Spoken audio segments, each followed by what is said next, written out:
Hi YouTube.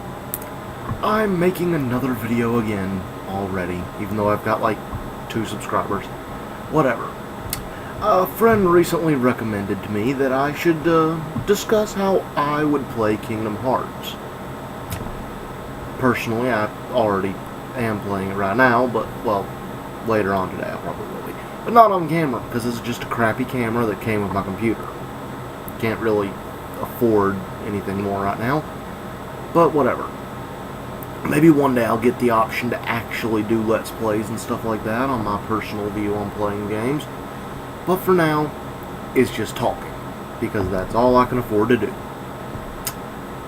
Luckily, I have plenty of freaking time to do crap like this, so I figured I'd give you a little, basically, a short thing showing you what I will be doing, if you ever actually recommend things for me to do.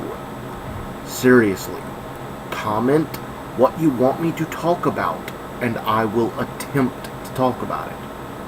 Even if it's video, telling you what other people have told me about it. I will find a way to talk about something that someone has recommended to me. That's that. But for now, let's do my personal way of playing Kingdom Hearts, and my opinions on why I do it. Now, first thing, we'll start at the beginning. Your choices at the very beginning of the game. Admittedly, to some people, they don't seem like they'd affect much. You get a choice between a sword, a shield, and a stick. Yeah, whatever. But there are differences depending on what you pick as your actual pick, not what you get rid of. That determines your stats. I personally always pick the sword. It takes a little bit longer to get you your abilities like scan and stuff, but it gives you more ability points, more accessory slots, and much higher stats in general. So I choose that at first. Always. As my starting thing in that first little choice scenario. Now, the second choice it gives you is what to get rid of. Now, a lot of people get a little, even the people who pick the sword, they get a little conflicted here. They're not sure whether they should give up the shield or the staff, because they're not really 100% sure what they do. But, through hours of looking at online guides before I made these choices, I determine what they do. They determine your stats. They combine the weapon you picked with the weapon you get rid of and choose your stats. And your stat growth. Now, if you pick the stick, your health and defense and attack power will be complete crap for most of the game, because it will take forever for you to get those. No, instead it gives you things. Instead, I pick the sword. Major boost to attack power. And I'm not sure what else just picking the sword as your starter weapon itself does. The shield obviously goes for defense and health, and the staff goes for magic. If you're smart, you barely use the magic for anything other than healing and defense during battle. Outside of battle, yes, but that's just because the game requires you to cast a spell here and there to progress. That's beside the point. As a result of how little it is that anyone at all uses magic, I throw the dang staff away. It's practically useless. I mean, unless you're going to be freaking casting spells as your main method of fighting, which takes forever and is practically useless. I mean, even the summons are almost impossible to really use properly. Sure, they can be, but let's think about it. They take away your party members, change your attacking commands to where the only thing you can really do if you want to actually use the summon is sit there and charge it up, and that's about it. There are a couple summons that are perfectly useful, like Tinkerbell. Just saying the name kind of gets a little weirdness. I don't like the idea of Tinkerbell at all. That might just be because of some very horrid experiences with siblings, but that's beside the point. Anyway, that is the most useful summon in the game. You have no control over what it does, because it basically acts like a fairy in Legend of Zelda. You summon it, and it follows you around, healing your health every now and then, and if you die, it'll heal you once and then disappear. Which actually makes it the most useful summon in the game. The only ones I can really think of right now off the top of my head are Simba, which takes like 2 freaking days to get to use and get to actually where you know enough about using him to control him effectively in battle at all. Pretty much the most useless summon you get is Simba. Then there's Dumbo. I mean, he's alright for a summon. You jump on his back and you fly around. Pretty simple. You throw water on your enemies. That's about it. Bambi is the second most useful, but he never really sticks around long enough for his real effects to go into real effect. I mean, he's not useful in boss fights at all. The more enemies you kill while Bambi is summoned, the better stuff he drops. That's what he does. He drops items and health balls. Sometimes money. From what I've heard. I've never actually seen him drop money, but that's beside the point. Not really much going with that. I mean, yeah, if you summon him when you've got a nearly infinite horde of enemies at high level, yeah, you might can do something with it. But I don't know much about that. I don't use him much myself. Like I said, the only summon I've ever found useful is Tinkerbell. Now, Keyblades. That's something a lot of people don't really look into. In Kingdom Hearts 1, the Keyblade selection was really completely based on stats. True, some of them had different little slide abilities like reach and critical hit rates, but not many of us really cared about that factor. Instead, we focused on their damage.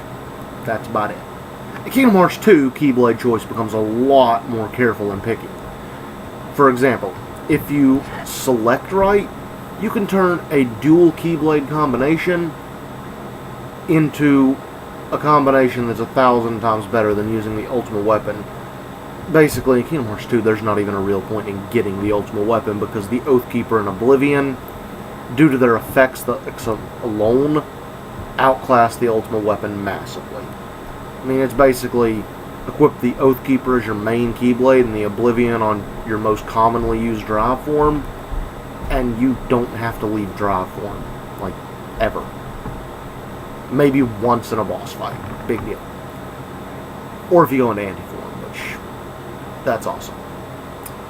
But this was about Kingdom Hearts 1, and I went a little bit off topic there because I was talking about the Keyblades. Now, personally, if you don't get the ultimate weapon in Kingdom Hearts 1, which it is really hard to get, then the Oblivion is probably your best bet. Maybe the Oathkeeper. They're about even, in my opinion. I've always preferred using them to any others once you get them. Though I personally pick the Oblivion, from what I've seen, there's not that big of a difference between Oblivion and Oathkeeper in KH1. I think Oblivion's more focused on damage and reach, and Oathkeeper boosts something related to your magic or something. Not really 100% sure. But, I choose Oblivion. Oh, now for those of you who didn't know about this little trick at the very beginning of Kingdom Hearts 1, when you get your 3 little people asking you those simple little questions, those questions have an actual purpose. They determine your level rate, how fast you level up. Yep. If you pick all of the first options, you get the fast track leveling system. Says your adventure begins at dawn, and you get fast leveling for about half the game. Then it becomes kind of slower average, as I call it, but whatever. But personally, I feel that's a more natural RPG level progression rate anyway. Early levels, you level up easily. High levels, of course, it gets hard. Now, I can't remember for sure on this because it's been a while since I looked at the guide, but I believe that it went pretty much in that same order. If you pick all the second choices, then you get the normal progression rate. Your level grinding rate stays about the same throughout the entire game. You kill about the same amount of enemies, and every time you pull that off, you level up. Big deal. And if you pick all the third choices, you get the hard mode, basically. You have complete crappy leveling. Your levels take a massive amount of experience, and while apparently that makes it to where it's easy to level up late game, you don't really need to get much higher than level 50 unless you're just going for a full-out completionist run-through.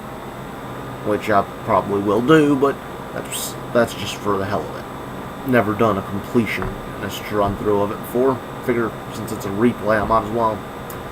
But, like I said, not actually going to be posting that. I don't have the stuff I need to post on that. Yeah.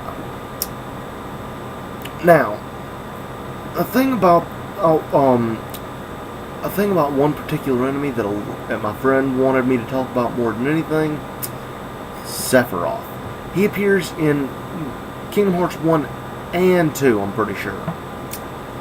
Now, I know he appears in 1 and 2, but I don't know if he appears in any of the others. In Kingdom Hearts 1, he appears in the Colosseum. In Kingdom Hearts 2, he's basically just a random duel you find due to some side questing type stuff. Oddly enough, he's a lot easier to beat in Kingdom Hearts 2 than he is in Kingdom Hearts 1. Though I'm not 100% sure if he has the most annoying move in his arsenal in Kingdom Hearts 1. In Kingdom Hearts 2, he has a move that if he hits you with it, you drop down to 1 HP instantly. Just if he hits you, you get 1 health. But that move is so ridiculously easy to dodge that you'd have to be completely crappy at the game to get hit by it. At least very often. Yeah. Let's see. I don't remember much about the fight in Kingdom Hearts 1 when it gets to it. But it's in the Colosseum, which has a lot less movement space than the zone you fight him in KH2.